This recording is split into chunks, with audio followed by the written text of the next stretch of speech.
আসসালামু আলাইকুম। প্রিয় দর্শক, একটা কৌতূহল আমার মধ্যে আছে এখনো, মানে প্রশ্নটা আছে। এই প্রশ্নটা আমি করতে চাই। আমরা খুব ভুলো মনের জাতি আর কি। কোনো একটা কিছু যখন ওঠে, শুরুতে শুনে হইচই করি, অবাক হই, বিস্মিত হই, রাগান্বিত হই, ক্ষুব্ধ হই, কিন্তু দুদিন পরে আবার একটা ভুলেও যাই। মাত্র দুদিন আগের কথা, 2-3 দিন আগের কথা, সত্তার সাহেবের কথা। সত্তার সাহেবের কথা মনে আছে আপনাদের? যে খালেদা জিয়ার পিএস এবং সাবেক সরকারি কর্মকর্তা, ভূতাপেক্ষা প্রমোশন পাওয়া সচিবও হয়েছেন, অফিসার্স ক্লাবের সেক্রেটারি, অনেক পাওয়ারফুল লোক। তিনি যে বলেছিলেন যে 8 জন উপদেষ্টার বিরুদ্ধে দুর্নীতির তথ্য প্রমাণ ওনার কাছে রয়েছে। যে এত বড় একটা অভিযোগ, সেই অভিযোগটা কি হারিয়ে গেল? সেই অভিযোগটা নিয়ে কি এরই মধ্যে কোনো তদন্ত শুরু হয়েছে? কেউ কি তদন্ত করছেন? অথবা সরকার অথবা রাষ্ট্র অথবা রাষ্ট্রের বিভিন্ন সংশ্লিষ্ট প্রতিষ্ঠান তারা কি সত্তার সাহেবকে ডেকে বলেছেন যে অভিযোগগুলো যে আপনি করলেন, আপনার কাছে তথ্য প্রমাণ কি আছে সেটা আমাদেরকে দিন?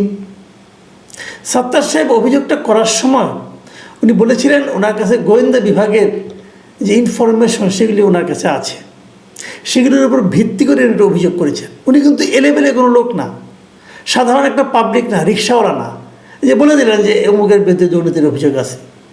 উনি একজন সচিব পদমর্যাদার ব্যক্তি। ওনাকে এই সরকার দায়িত্বে আসার পর সচিব হিসেবে ওনাকে পদোন্নতি দিয়েছেন, যোগ্য পরিচয় দিয়েছেন।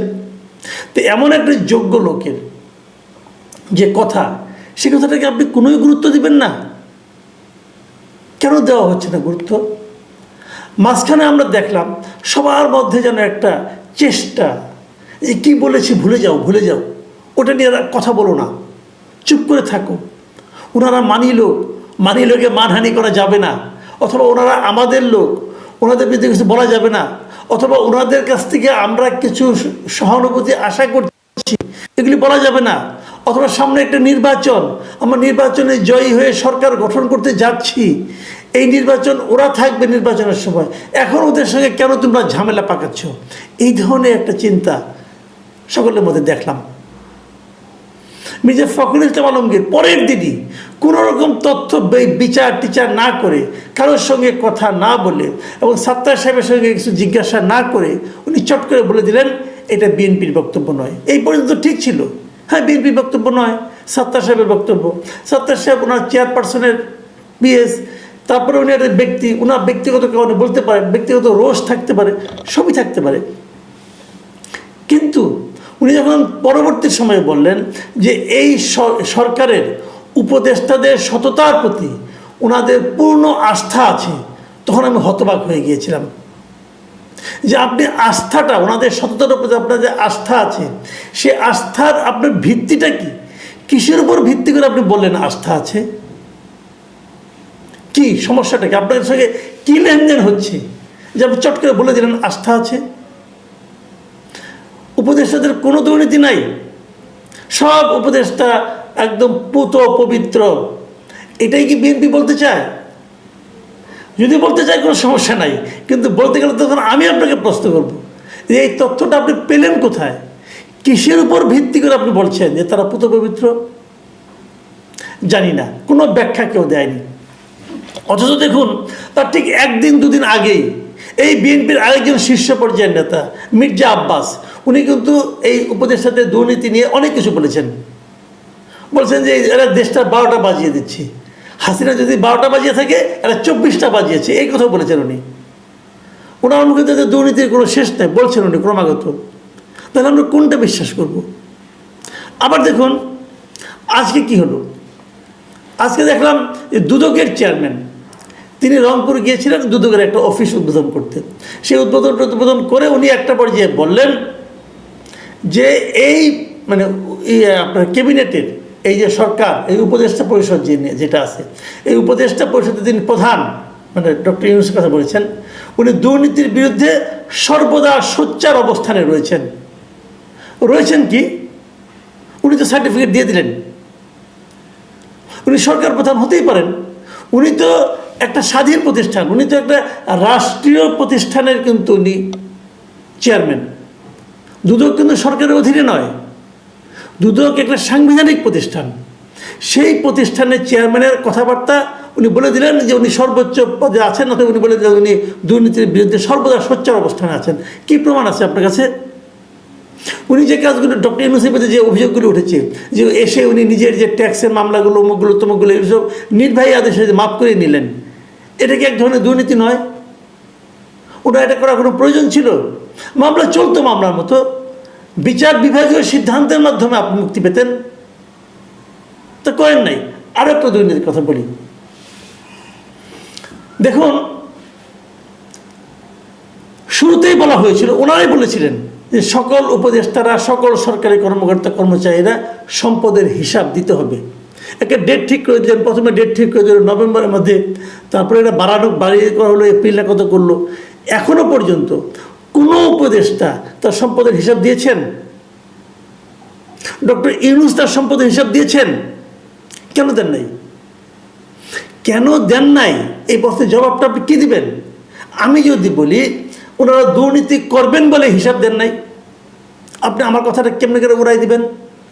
আমি তো একজন নাগরিক, একজন নাগরিক হিসেবে এই সন্দেহটা আমি করতেই পারি। সম্পদের হিসাবটা চাওয়া হয় কেন? চাওয়া হয় এই কারণে যে আপনি যখন এই দায়িত্ব পেলেন তখন আপনি বলবেন আপনার কত টাকা আছে।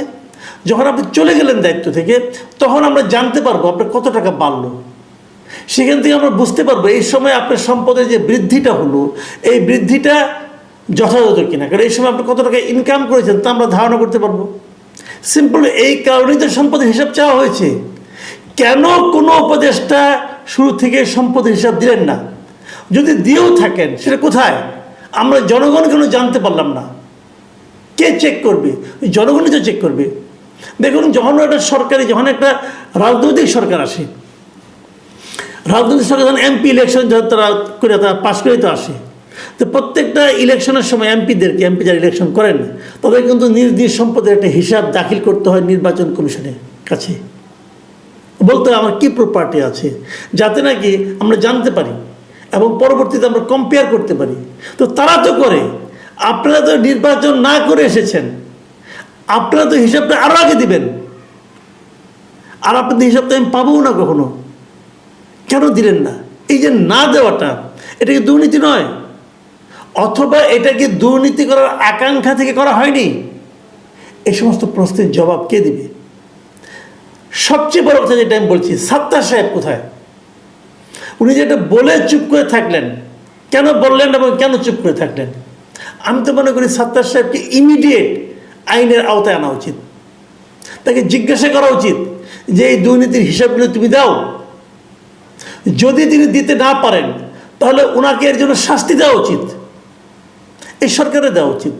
যদি সরকারের না দেয় ওনাকে শাস্তি, যদি ওনাকে ডেকে এনে জিজ্ঞাসা না করে, কালকে তো দেশের সবাই বলবে যে অমুক দুর্নীতি করছে, তমুক দুর্নীতি করছে, আপনি কাউকে কিছু বলতে পারবেন না, কারণ আপনি তো সাত্তার সাহেবকে কিছু বলেননি। কেন বলছেন না আপনারা? কেন সাত্তার সাহেব প্রকাশ্যে আসছেন? ওই কথা বলার পর কিন্তু সাত্তার সাহেব ডুব মেরেছেন।